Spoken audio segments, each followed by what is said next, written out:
Wajib iman, wajib aman, wajib imun. Berolahraga, riang gembira, mencegah kita jatuh sakit. Makan bergizi tiap hari, tidur cukup itu pasti. Dan janganlah panik, berdoa tiada henti.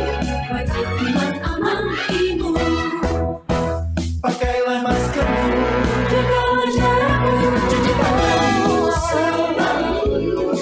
Kita raih bahagia dengan iman, aman, imun. Badan sehat, bangsa kuat. Kita raih bahagia dengan iman, aman, imun. Badan sehat, bangsa kuat.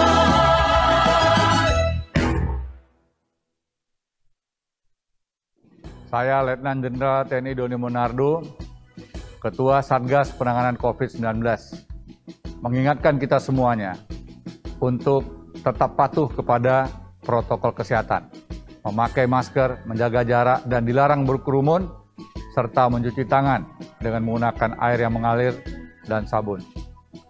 COVID belum akan berakhir. Sampai kapan, kita pun belum bisa memberikan jawabannya.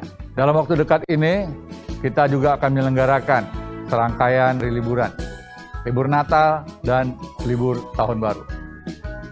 Satuan Tugas Penanganan COVID-19 mengajak kita semua untuk liburan aman dan nyaman tanpa jalan-jalan. Liburan yang aman dan nyaman tanpa bepergian. Liburan yang aman dan nyaman di rumah saja, mengingat dalam kurun waktu 2-3 minggu yang akan datang, akan terjadi cuaca ekstrim di sejumlah daerah di wilayah tanah air. Semoga Tuhan Yang Maha Kuasa senantiasa melindungi bangsa Indonesia.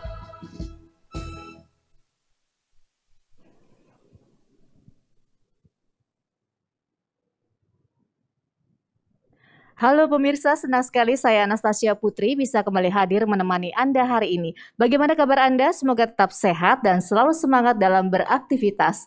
Seperti yang telah kita dengar bersama tadi, pesan dari Ketua Satuan Tugas Penanganan COVID-19 Bapak Doni Monardo.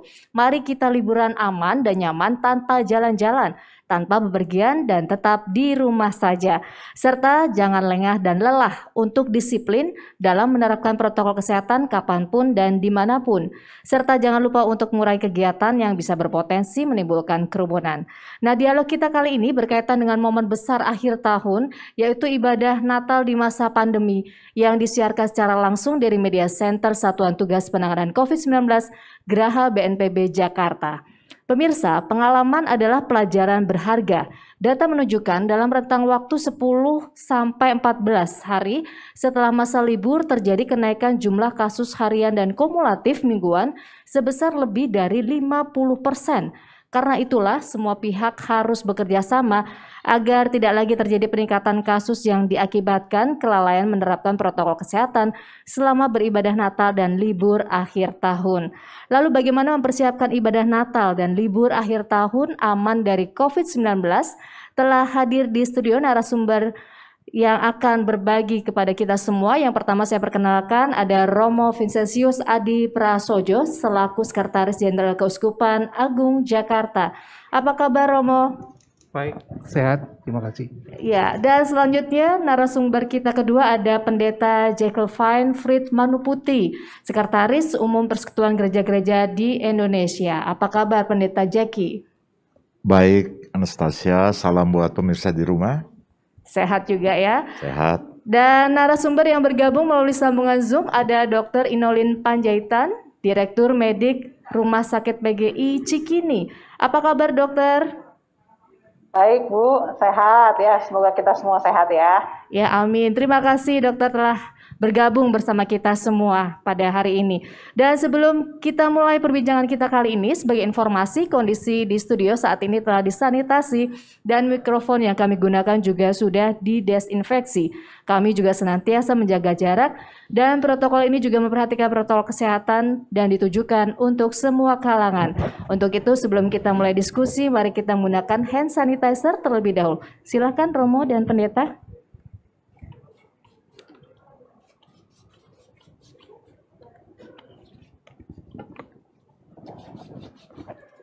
Terima kasih. Nah, pertama-tama saya mau bertanya ke Romo Adi dulu. Romo Adi, sebentar lagi Natal tanggal 25 sudah di depan mata ya. Kira-kira apa saja penyesuaian yang dilakukan, terutama dalam menghadapi ibadah misa Natal, untuk karena kita tahu sekarang masa pandemi juga masih terus berlangsung. Terima kasih. Kami selalu memperhatikan surat edaran dari Kementerian Agama, juga dari Pemda DKI, dan terakhir juga dari surat edaran dari Satgas Penanganan COVID. Karena itu tentu untuk ibadat Natal, kami menyebutnya ibadat, menghindari kata-kata perayaan, supaya mengingatkan jemaat bahwa ini kita masuk dalam peribadatan, suasana hening dan sederhana. Pertama, kami melakukan penyesuaian dalam tata peribadatan, yang biasanya 2 jam, lalu ini maksimal hanya 1 jam. Jumlah yang hadir juga tetap sama, dengan mengikuti protokol kesehatan dan menganjurkan jemaat untuk tidak bepergian, tidak mudik, tetap di rumah, silaturahmi Natal antara keluarga, tetap di rumah, kalau perlu online saja. Dan itu yang persiapan-persiapan yang terus kami lakukan, termasuk dalam hal tracing dengan pendaftaran online. Terima kasih. Jadi artinya ada juga perayaan secara langsung di gereja katedral, begitu ya Romo? Sudah 3 bulan ini kami mengadakan peribadatan tatap muka offline. Dan untuk Natal peribadatan tetap ada, dengan tetap mengikuti protokol kesehatan, dengan durasi yang dipersingkat, dan aturan yang semakin ketat, apalagi di daerah di Jakarta situasinya semakin seperti kita ketahui bersama, begitu. Baik, jadi seperti apa tuh? Jadi peribadatan ini nantinya misa Natal hanya bisa dihadiri oleh berapa jemaat? Ya. Terus kemudian apa saja yang harus dilakukan jemaat yang ingin melakukan ibadah secara tatap muka? Ya, untuk peribadatan ada 2, melalui online maupun offline. Bagi umat yang datang untuk offline, pertama dia harus terdaftar secara online, mengikuti protokol, menggunakan masker dari rumah, di tempat ibadat sampai pulang tidak boleh lepas masker. Menjaga jarak sebagaimana sudah kami lakukan selama ini, memastikan sehat, dan para pelayan peribadatan juga dipastikan bebas COVID dengan tes yang ada. Jadi peraturannya tetap sama, kapasitasnya juga tetap sama, 20% dari jumlah umat yang bisa hadir. Kalau Kementerian Agama memberi 50%, kami agak hati-hati lagi. 20%, tidak bisa lebih, itu aja. Terima kasih. Baik, jadi sangat ketat sekali tentunya nanti ya pada saat misa Natal. Lalu saya ke Pendeta Jeki, kalau Pendeta Jeki apakah juga sama peraturan yang diterapkan untuk misa Natal nanti? Terima kasih Anastasia. Saya kira sama saja ya. Keprihatinan kita terhadap perkembangan kasus pandemi COVID-19 sampai dengan data terakhir. Tadi malam kami masih berkoordinasi, hadir dalam rapat koordinasi reguler yang dilakukan oleh BNPB, dan kita memperhatikan dengan sungguh-sungguh kenaikan dan sebaran. Gereja di Indonesia telah mengeluarkan imbauan pastoral. Tadi juga kami lakukan press conference ya, untuk mengimbau gereja-gereja sedapat mungkin tetap menyelenggarakan ibadah Natal secara virtual. Ya. Bila dimungkinkan dalam koordinasi dengan Satgas di lingkungan setempat, maka protokol yang sangat ketat harus diterapkan, baik dari segi jumlah, baik dari segi persiapan ruang ibadah, tata ruang, mikrofon yang dipakai, liturgi yang dipersingkat, nyanyian-nyanyian yang disederhanakan, diperpendek, itu diatur, dan kami telah mengeluarkan protokol seperti itu dan panduan seperti itu jauh-jauh hari sebelumnya. Bagaimana mempersiapkan atau persiapan sebelum ibadah, penyelenggaraan pada saat ibadah, dan juga tahap ketiga setelah ibadah seperti apa. Itu sangat detail telah kami imbau dan kami edarkan kepada gereja-gereja anggota PGI di seluruh Indonesia. Lalu Pendeta, bagaimana umat harus menyesuaikan diri dalam pelaksanaan ibadah misa Natal yang akan berlangsung tanggal 25 ini? Saya kira ini memang Natal yang akan lain ya dari Natal-Natal sebelumnya. Tapi jangan lupa, kita telah memulai sejak awal tahun. Kita juga telah melewati ibadah Paskah yang biasa juga semarak dengan cara yang virtual, banyak yang virtual. Atau ibadah-ibadah minggu selama ini juga yang dilakukan secara virtual. Jadi memang kita harus mengadaptasi kebiasaan baru dan kami telah menekankan bahwa beribadah dari rumah tidak mengurangi keimanan seseorang. Bahkan pada saat Natal ini biarlah Natal menjadi peristiwa keluarga. Makna Kristus yang hadir itu memperkuat solidaritas, spiritualitas berbasis keluarga. Kalaupun bisa diselenggarakan dalam skala terbatas pada gedung-gedung ibadah yang telah direkomendasikan dalam koordinasi dengan Satgas di lingkungan setempat, maka edukasi dan literasi kepada umat mempersiapkan diri itu juga sungguh-sungguh harus dilakukan. Baik pengamanan diri maupun pengamanan di sekitarnya. Karena bagaimanapun juga, ketahanan yang paling utama bukan sesuatu yang... Terima kasih Pendeta Jeki, dan saya mau bertanya juga untuk Dr. Inolin. Dokter, ini liburan Natal dan Tahun Baru ini identik dengan berkumpul bersama keluarga. Nah, seberapa rentan berkerumun ini memiliki resiko dalam menularkan COVID-19? Baik, terima kasih.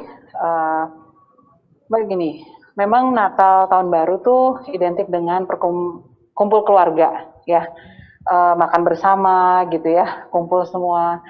Kalau dari bidang kesehatan, kami sering melihat klaster keluarga. Jadi kalau satu kena tuh semua kena, bapaknya, anaknya, tantenya, mamanya, papanya, semuanya kena. Jadi maksudnya pada zaman pandemi seperti ini, kasus juga semakin banyak.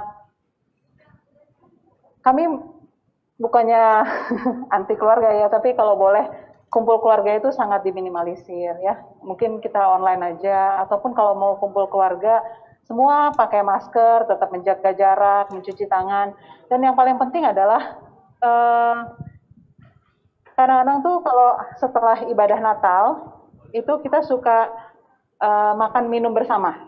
Ya, usul dari kami adalah hindari makan minum bersama. Jadi kalau memang ada jamuan makan gitu, tadi ya setelah ibadah atau apa, sebaiknya dalam kotak aja. Jadi masing-masing tuh bawa pulang, jadi jangan makan bareng-bareng lagi gitu. Usulnya sih jangan makan bersama, karena waktu makan itu kita buka masker gitu, dan akhirnya semuanya bisa terpapar gitu. Jadi pada prinsipnya hindari kumpul-kumpul bersama. Kalau memang mau kumpul tetap menjaga jarak, pakai masker, cuci tangan, dan kalau makan tetap jaga jarak, terus mencuci tangan ya, dan semua harus mengikuti protokol kesehatan, bahkan di rumah waktu kita kumpul bersama keluarga. Jangan lupa maskernya tetap dipasang. Terima kasih. Kalau bisa sih nggak kumpul sih, kalau bisa. Terima kasih. Iya, karena rentan terjadinya klaster dalam keluarga, begitu ya dokter? Iya, sangat rentan, sangat rentan. Kalau untuk tempat ibadah sendiri gimana dokter? Karena idealnya kapasitas ruang ibadah itu berapa persen dari biasanya, dan prosedur beribadah yang idealnya seperti apa? Baik, terima kasih Mbak. Jadi kalau tadi dari perkumpulan gereja sudah memberikan standarnya, kami sesuai dengan standar itu. Kalau memang dari Kemenkes atau BNPB standarnya 50%, tadi yang Katolik bilang 20% atau 30%, itu sudah sangat baik.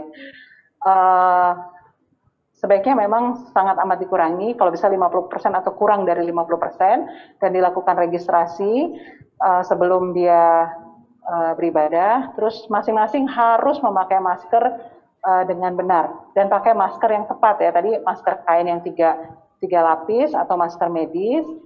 Terus jaga jarak ya, terus tidak boleh membuka masker, tidak boleh makan dan minum di ruang ibadat, itu nggak boleh sama sekali. Tadi satu lagi, kalau misalnya memang setelah ibadah biasanya ada jamuan makan, itu sebaiknya tidak makan bersama, tapi makanannya dikotakin aja, dibawa pulang masing-masing, makan di tempat masing-masing, tidak ada acara makan bersama, gitu aja.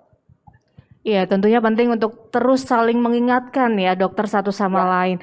Nah, Romo Adi, ini juga pentingnya mengingatkan para jemaat dan juga umat bagaimana kira-kira peran tokoh agama dalam mendorong para jemaat ini untuk berperan serta memutus penularan COVID-19 ini? Terima kasih. Yang pasti pertama adalah komitmen para tokoh agama untuk bergandengan hati mengusahakan masyarakat Indonesia yang semakin sehat. Saya ingat bulan Maret, akhir Maret, di ruangan yang sama, setelah sebelumnya menghadap Bapak Doni Monardo, kami menyatakan komitmen bahwa Gereja Katolik membantu pemerintah dan masyarakat untuk melakukan pemutusan mata rantai. Dan sejak saat itu, peribadatan berhenti semua ya Pak Pendeta ya. Mulai Maret itu berhenti semua hanya online. Situasinya tidak jelas dan segala macam. Memang menurut hemat kami, dan yang kedua, kita berada dalam masyarakat timur di mana peran tokoh agama masih sangat penting dan strategis. Karena itu tentu diharapkan kesadaran para tokoh agama untuk menjadi yang paling depan, memberi teladan untuk mengusahakan umat dan masyarakat mencapai kehidupan baru yang lebih sehat dan lebih baik. Lalu bagaimana tokoh agama ini juga bisa meyakinkan masyarakat dan umat ini agar mau menerapkan adaptasi kebiasaan baru dan berdamai hidup dengan pandemi? Dibandingkan dengan pada waktu awal hingga sekarang, kami sih merasa tetap optimis bahwa umat dan masyarakat kita masih bisa mengusahakan terus-menerus new normal, hidup yang baru, karena edukasi terus dijalankan, seperti dikatakan Bapak Pendeta Jack tadi, edukasi di intern umat, di intern jemaat terus kami sampaikan, dan harus diulang-ulang memang dengan kesadaran, dengan penuh cinta kasih, meningkatkan kesadaran umat untuk semakin menghargai sesama, keselamatan orang lain, kesehatan orang lain dengan menjaga kesehatan diri dan keluarga. Dan itu kan salah satu wujud iman.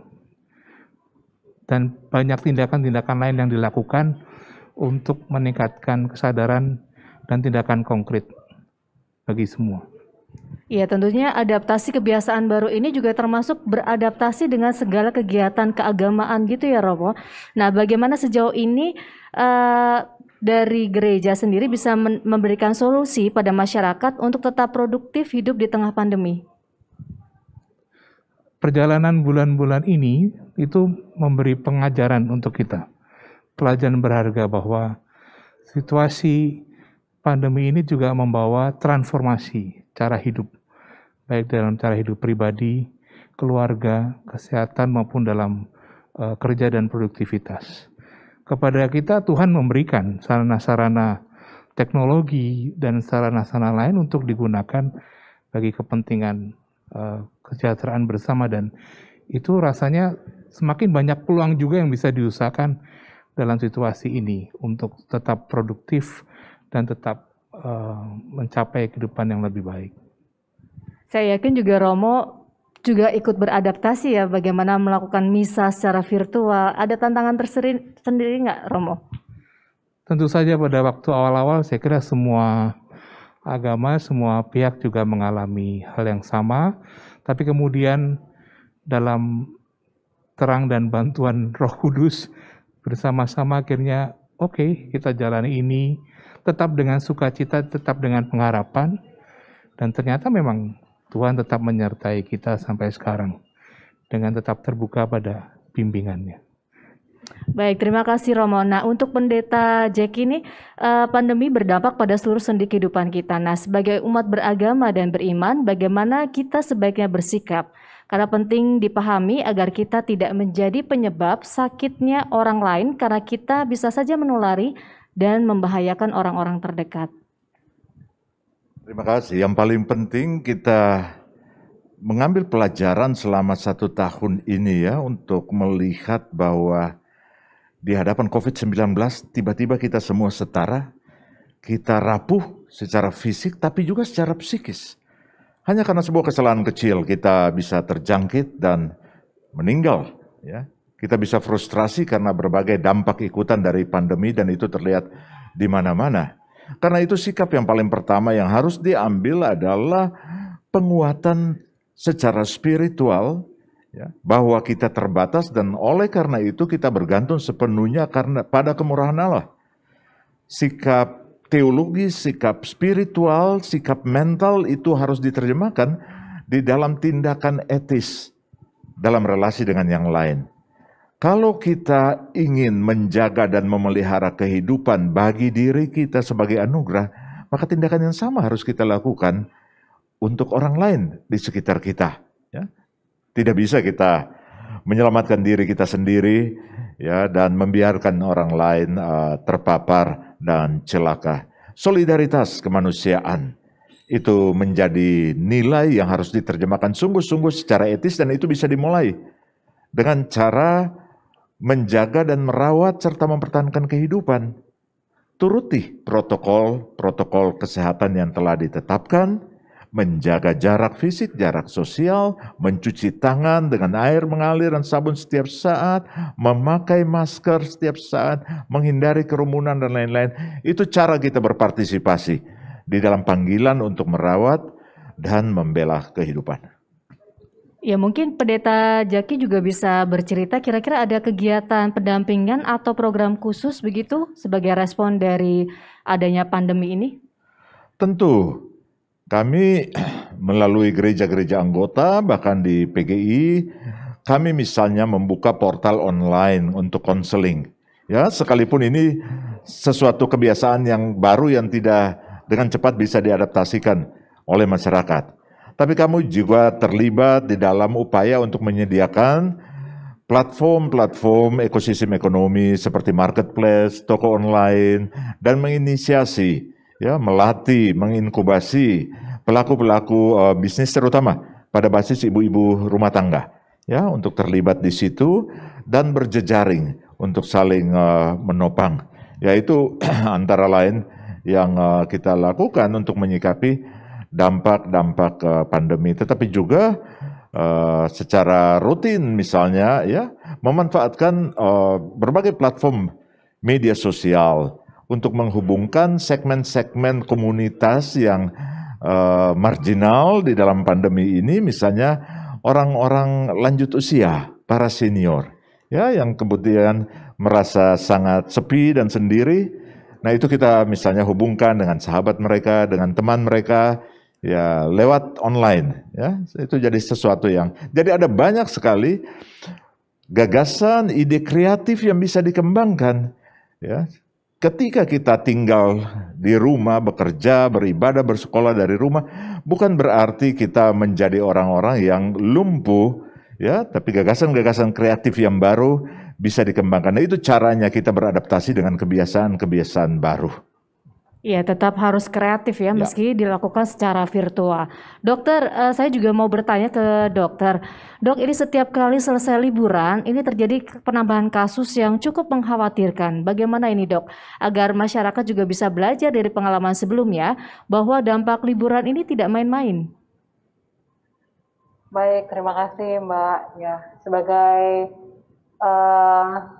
jadi Rumah Sakit Cikini itu salah satu rumah sakit yang memang ditunjuk pemerintah sebagai rumah sakit rujukan COVID-19 sejak April 2020. Dan memang benar kami melihat fenomena itu. Setiap setelah liburan ada peningkatan kasus. Dan sebenarnya Mbak, kalau kita memang belum ada datanya secara pasti sih ya. Jadi setiap kali ada peningkatan kasus itu karakteristik virusnya tuh berbeda gitu ya. Jadi sebelumnya bisa dikasih obat tertentu, terus berikutnya lagi kayaknya udah kebal gitu, terus kebal. Jadi artinya dia semakin kayak berubah sifat atau entah bagaimana caranya si virus itu ya. Jadi kalau kita lihat di luar negeri tuh dia ada penelitian virusnya tuh seperti berubah sifat ya, lebih mudah menyebar, lebih ganas lah istilahnya gitu. Jadi pada saat ini kami terus terang dari pihak medis tuh sangat memohon kepada masyarakat semua ya. Bukannya kami anti liburan atau anti apa ya, tapi kami mohonlah saat ini tolong menahan diri semua ya, di rumah aja karena sekali lagi peningkatan jumlah kasus itu sepertinya dikaitkan dengan perubahan sifat virus yang makin mudah menyebar dan makin ganas kalau yang kami observasi ya. Sehingga itu diikutkan juga dengan kapasitas rumah sakit yang kayak sekarang nih penuh, semua penuh. Ini belum liburan aja udah penuh. Gimana nanti kalau udah liburan? Saya udah nggak tahu lagi gimana. Iya, jadi kami mohon kepada semua pihak ya, mungkin semuanya memang sudah jenuh atau sudah pengen jalan-jalan kemana-mana gitu ya. Tapi tolonglah untuk yang saat ini kami mohon dengan sangat di rumah aja dulu ya. Kalau mau kumpul dengan keluarga tolong pakai masker ya. Terus sekali lagi kalau ada yang sakit jangan disembunyikan, langsung ke dokter, apa swab atau apa supaya deteksinya tuh cepat gitu. Jadi jangan tunggu berat baru nanti terdeteksi terus nanti susah nanti kita. Jadi tolonglah masing-masing kita semua menahan diri. Seperti ibadah Natal itu Tuhan Yesus lahirnya kan dalam situasi yang bukan yang pesta-pesta gitu ya, dia dalam kesederhanaan. Mari kita benar-benar saat ini merayakan Natal dalam suasana kesederhanaan. Kalaupun kita berlebih, mari kita berbagi dengan yang lain gitu loh. Saat ini adalah saatnya seperti itu. Terima kasih. Iya, tadi menarik ya dok. Tadi dokter mengatakan belum liburan aja rumah sakit sekarang sudah sangat penuh sekali ya. Ya, betul. Nah, betul. Itu akibat apa dok? Kalau dokter bisa sharing ke kita, dan apakah obat-obatan yang digunakan ini juga berbeda setiap kali ada liburan seperti liburan di bulan Agustus dan Oktober kemarin? Baik, terima kasih Mbak. Jadi kalau yang sekarang mungkin dampak dari yang sebelumnya kan memang ada liburan panjang juga, terus ada demo lah apa yang kemarin tuh ya, dan sekali lagi pada kesempatan ini kami mau share bahwa virus, maksudnya COVID-19 tuh real gitu. Jadi ada banyak orang yang masih nggak ada itu, nggak ada. Jadi akhirnya pakai maskernya lengah, nggak pakai masker, bilang yang pakai masker itu apa bercandaan, rekayasa politik atau apapun itu. Kami hanya mau kasih tahu ini COVID-19 itu real. Ada banyak tenaga medis yang sudah menjadi korban dan pastinya masyarakat juga banyak yang sudah menjadi korban gitu. Jadi ini bukan sesuatu yang bercanda atau apa, ini adalah sesuatu yang nyata. Jadi mari kita sama-sama melawan COVID-19 ini dengan mematuhi protokol kesehatan. Terus terang ini di rumah sakit segini aja itu udah penuh gitu ya. Belum lagi permintaan ICU dari berbagai pihak itu sudah banyak, tapi tidak ada yang bisa menerima karena memang kapasitasnya full. Nanti kalau liburan lagi, peningkatan kasus lagi, kami udah nggak tahu lagi bagaimana nanti kami bisa melayani masyarakat gitu. Ya. Iya, baik. Terima kasih dokter. Mudah-mudahan ini juga nanti himbauan dari Romo Adi dan juga Pendeta Jaki bisa menghimbau kepada umat agar bisa tetap di rumah saja ya pada saat libur Natal dan Tahun Baru ini. Dan terakhir untuk Pendeta Jaki, kira-kira pesan Natal apa yang ingin disampaikan tahun ini berkaitan dengan masa pandemi ini? Kami mengimbau dan berpesan supaya tetap memiliki harapan dan bersikap optimis. Pandemi ini tidak boleh mengendalikan kita di dalam spirit ketakutan. Tapi kita harus memiliki spirit cinta kasih, harapan dan optimisme untuk melihat hari-hari yang akan datang di depan dengan lebih baik. Dan kita berpartisipasi untuk melaksanakan atau untuk mengelola itu ya transformasi ini di dalam keyakinan bahwa kita tidak berjalan sendiri, tetapi kita berjalan di dalam atau dengan tuntunan Allah. Dan pada saat Natal ini kita yakini Allah di dalam Kristus yang hadir, Sang Immanuel. Karena itu selamat merayakan Natal. Persekutuan gereja-gereja di Indonesia ya menyampaikan itu bagi semua umat Kristen, bagi setiap keluarga, ya setiap orang yang merayakan Natal, yakinlah bahwa tahun depan kita akan lebih optimis untuk perubahan dan perbaikan yang lebih baik. Tuhan beserta kita. Amin. Terima kasih Pendeta Jaki dan juga Romo Adi, silakan. Bersama dengan para tenaga kesehatan, para tokoh agama, para tokoh masyarakat, pemerintah, Satgas Penanganan COVID pusat dan daerah, semua pihak dan setiap pribadi. Kami memohon, kami berharap agar setiap umat dan masyarakat, mari kita bergandengan hati memutus mata rantai COVID ini. Justru perayaan Natal, ibadat Natal menjadi momentum iman bagi kita untuk kembali pada makna dasar Natal dalam keheningan kesederhanaan. Kita tinggalkan kebiasaan lama, hedonisme, sekularisme, kapitalisme, dan segala macam. Kita kembali pada perayaan yang masuk pada nilai inti. Kami mengucapkan selamat merayakan Natal, selamat mensyukuri bahwa Dia, Sang Emmanuel, tetap berjalan bersama kita, memberikan berkat dan kekuatan. Terima kasih. Baik, terima kasih Romo Adi dan juga Pendeta Jeki dan juga Dr. Inolin yang sudah bergabung dalam bincang-bincang kita pada sore hari ini. Dan tiba saatnya kita di penghujung acara. Semoga bincang-bincang kita pada hari ini bermanfaat untuk kita semua. Jangan lupa pemirsa untuk selalu menggunakan masker, menjaga jarak dan menghindari kerumunan, mencuci tangan pakai sabun dengan air yang mengalir. Ingat pesan Ketua Satgas COVID-19 Bapak Doni Monardo. Apa yang kita lakukan agar disiplin dan patuh memakai masker, menjaga jarak dan menghindari kerumunan serta mencuci tangan belum sebanding dengan beratnya perjuangan dokter dan tenaga kesehatan yang merawat pasien di rumah sakit.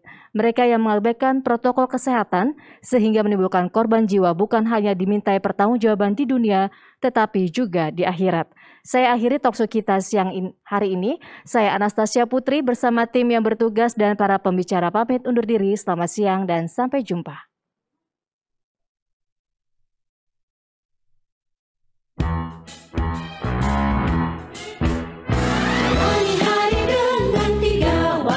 Wajib iman, wajib aman, wajib imun. Berolahraga, riang gembira, mencegah kita jatuh sakit. Makan bergizi tiap hari, tidur cukup itu pasti. Dan janganlah panik, berdoa tiada henti. Wajib iman, aman, imun. Pakailah maskermu, jagalah jarakmu, cuci tanganmu selalu. Kita raih bahagia dengan iman, aman, imun. Badan sehat, bangsa kuat.